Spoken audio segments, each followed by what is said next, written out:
yarn lovers! Today I'm going to show you how to crochet these super cute little washcloths, perfect for Easter gifts or using for yourself. So to make your cottontail washcloths, you're going to need some Aran or worsted weight yarn. I'm using this Yarn Smith's Cotton Aran. It comes in 200 different colours, so it's perfect for making dishcloths and homewares.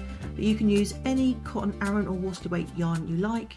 You're going to need a 5mm hook, a darning needle, some scissors, some stitch markers, they're optional, and a measuring tape. So I'm starting with my main colour, and I'm going to put a slip knot on my hook, and I'm going to chain 30. So this amount of chains will make your finished cloth roughly around 9 inches. If you want to make a different size, just chain any even number to start.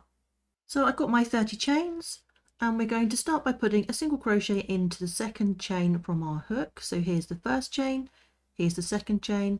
We're going to put a single crochet in there. And I'm going to go ahead and put a single crochet into each stitch all the way across.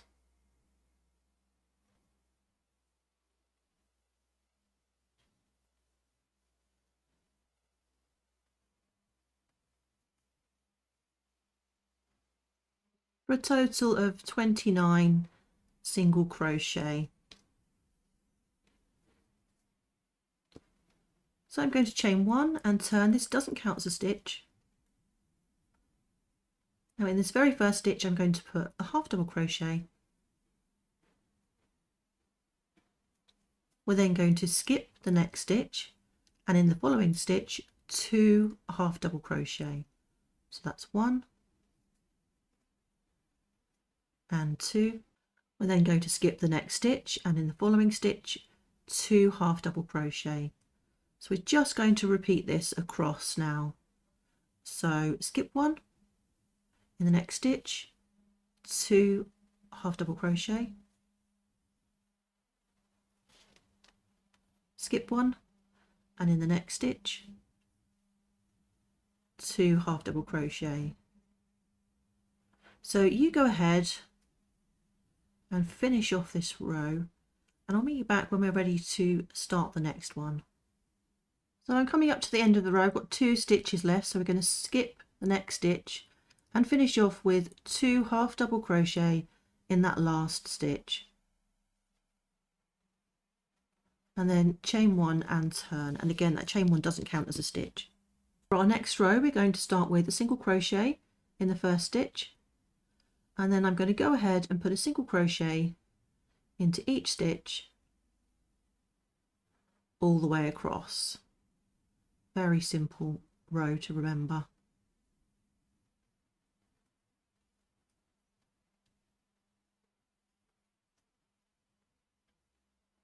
So your stitch count will stay the same for each row. You will have 29 stitches. So I worked all the way across with a single crochet, and we're ready to start the next row. So we'll chain 1 and turn, and the last 2 rows form the pattern, so we're just going to repeat those 2 rows over and over again. So I'll just show you the next row once more. So we'll start with a half double crochet in that first stitch,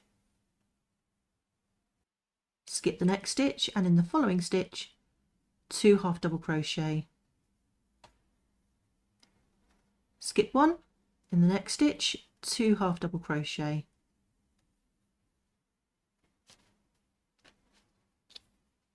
and we're just going to repeat this across the row.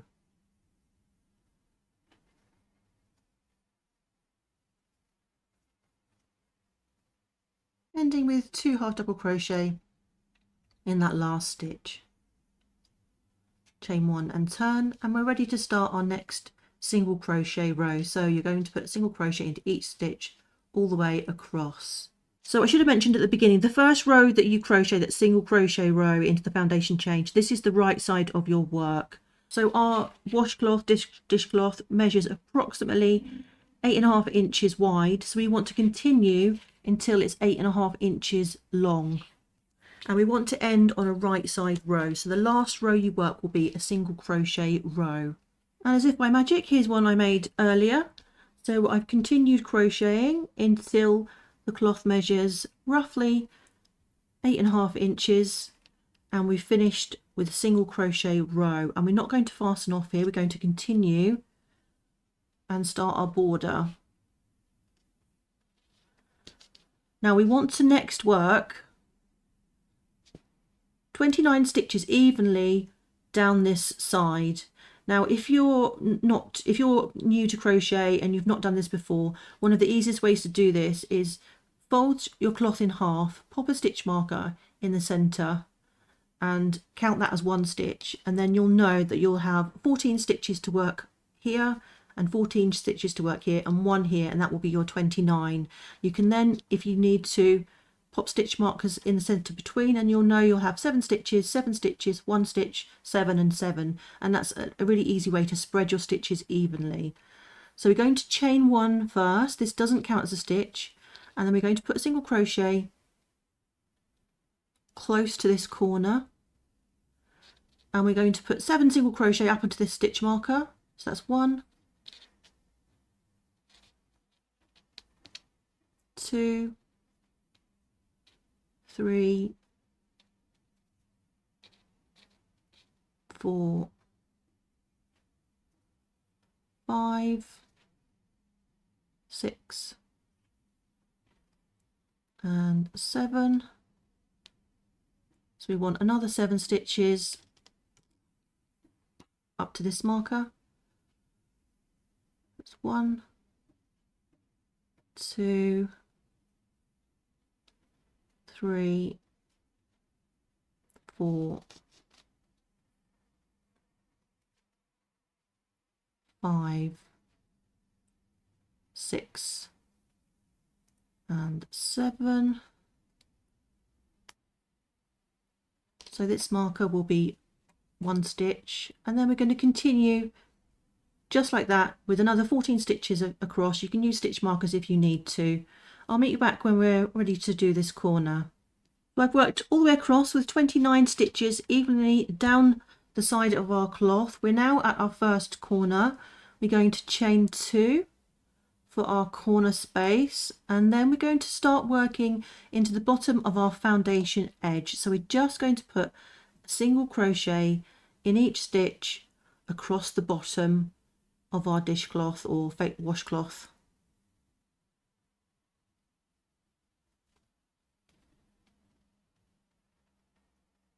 Sometimes it can be a bit tricky to get into these stitches along the bottom here, but just work across with a single crochet in each stitch. So I've worked all the way across the bottom of the cloth. You should have 29 stitches, and we're at our next corner. So again, we're going to chain 2, and then we're going to start working evenly up this side of the cloth, just like we did on the opposite side. So we're going to put 29 stitches. When we get to this corner, we'll chain 2 and then start working with a single crochet in each stitch all the way across the top of our cloth. And I'll meet you back when we're ready to work this final corner. So I've worked all the way around the cloth. We're at this final corner, so I'm going to chain 2 and then join to this very first single crochet that we made on the side here with the slip stitch. And then we're going to fasten off this colour. So I'm going to use a contrast colour for my final edging, but if you like, you could use the same colour. It's entirely up to you. So with a slip knot on your hook, you can join this new colour in any corner space, and you're just going to go in with a single crochet like so. And we will then chain 2, another single crochet into that same space, chain 2, and a final single crochet into that same space. We're then going to skip this first stitch after the corner, and in the following stitch, single crochet, chain 2, and a single crochet. Skip the next stitch, and in the following stitch, single crochet, chain 2, single crochet. And we're simply going to repeat this around. Skip 1, and then our spider stitch in the next stitch, skip 1, spider stitch, and this creates a really pretty border around the edge of your cloth. So you're just going to keep going until you get to the first corner.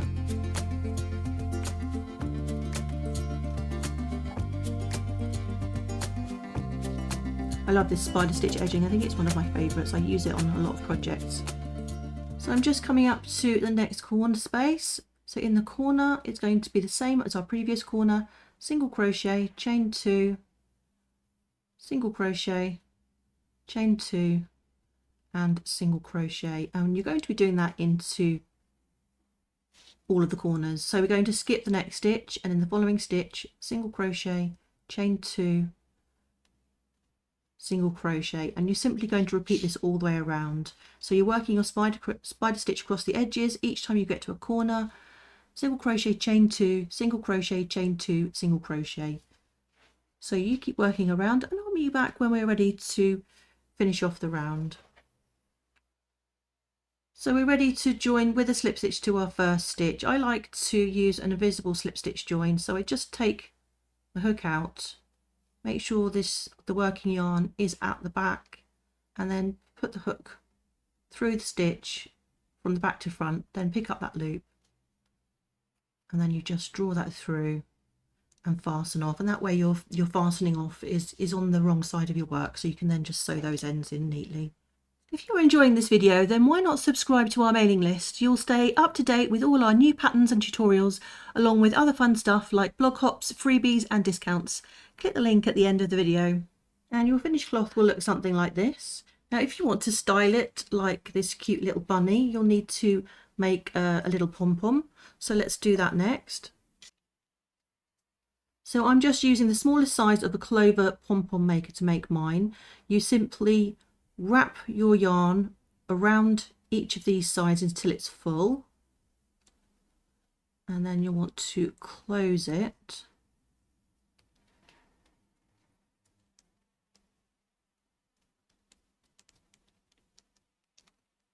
like so, and then you'll need some sharp scissors. Fabric scissors work best for this, and while you're holding it closed, you're going to just snip around your pom-pom, cutting through all the layers like so. If you don't have one of these, you can still make them. There's lots of tutorials on YouTube that show you how to make them in different ways. So you're just going to cut through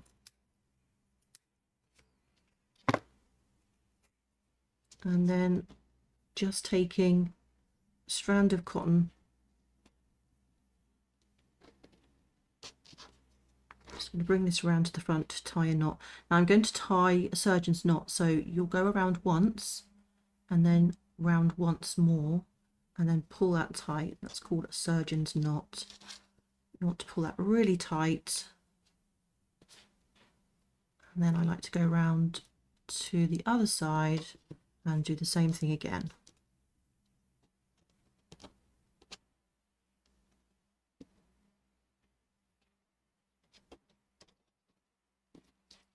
Pull that tight again, and I'm going to add one final knot, and then you can actually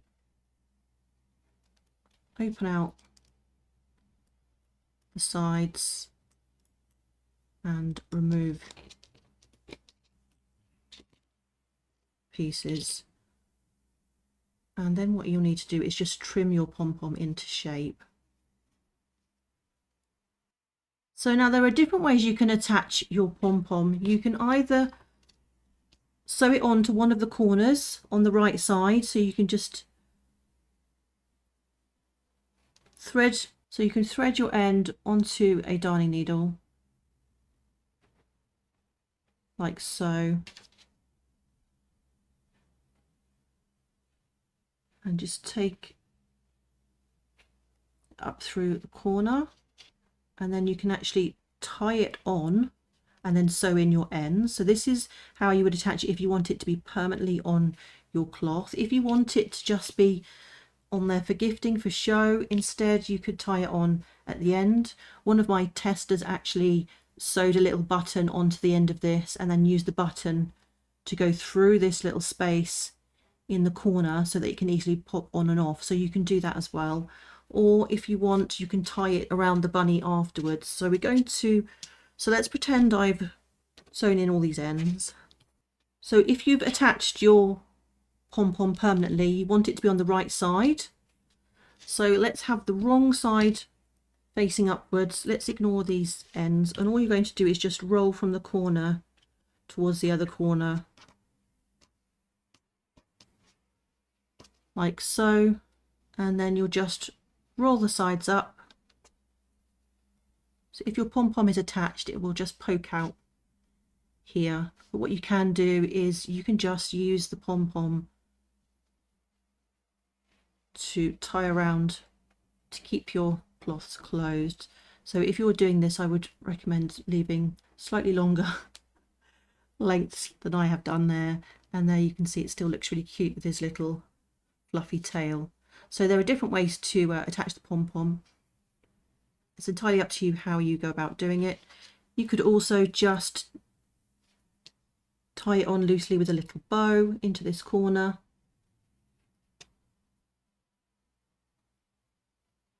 And then it can be removed once your recipient wants to use their cloth.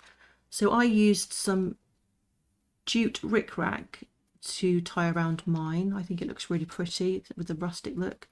So you're going to have your cloth like this without the ends poking out, and then you can just tie a pretty ribbon or some jute around the front.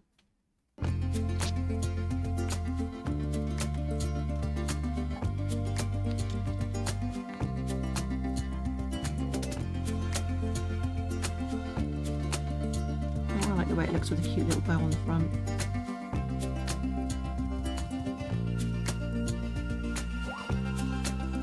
And there you have your finished cottontail washcloths. And if you prefer working from a written pattern, I will leave a link to the beautifully designed PDF in the description. I hope you enjoyed the video, and if you're looking for more kitchen and bath projects, then check out this playlist next. Take care, and I'll see you in the next one. Bye bye now.